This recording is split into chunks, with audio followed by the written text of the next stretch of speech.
Usap-usapan ng mga marites online na may nililigawan daw na kolehiyala si incognito star Daniel Padilla sa vlog ni Nay Christie. May vlog si Nanay. Ikwinento Good morning, niya Nanay. ang kanyang nasagap nga na balita. Kahit daw tapos na ang taping ng incognito sa Baguio, hindi agad bumaba ang aktor dahil may pinopormahan nga raw tong si DJ na college girl. Wala pang kumpirmasyon si Daniel tungkol sa kanyang relationship status. Mapapanood si Daniel sa Incognito, 8:45 p.m. sa TV5. Thank you. Mapapanood ho naman ang mga kwentong kapupulutan po ng aral at inspirasyon sa 3 araw na Lenten Special ng ating Itbulaga Dabarkad.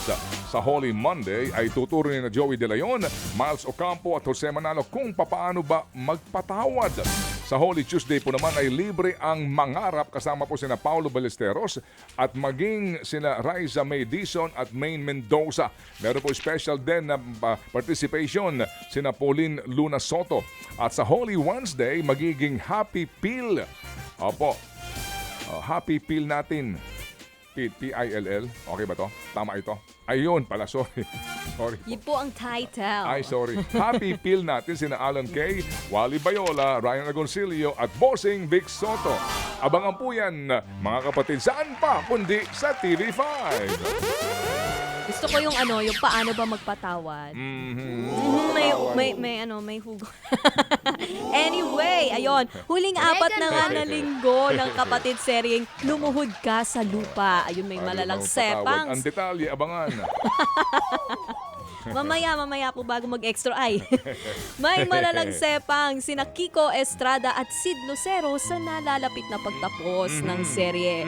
Kung dito, mortal silang magkalaban, aba sa totoong buhay, very close ang dalawa. Lalo na sa finale media day ng Lumuhod Ka sa Lupa.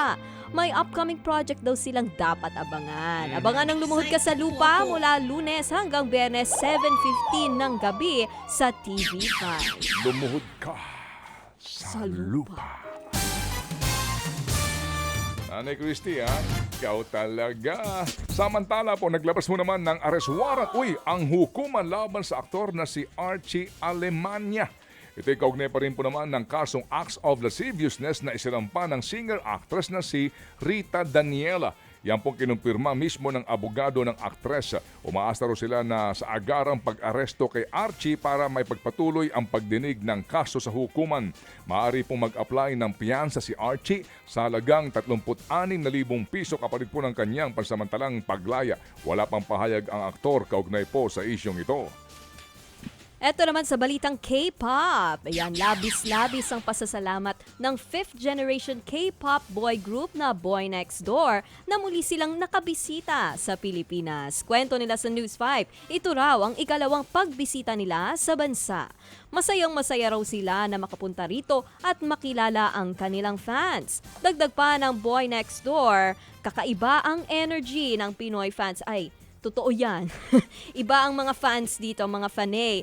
Minahal sila ng mga Pinoy wonder dahil sa kanilang catchy music at mala storytelling na lyrics. Kaya naman, punuan sa kanilang kauna-unahang tour dito sa Pinas. Matapos nito, maghahanda na raw ang grupo sa kanilang album na ilalabas sa May.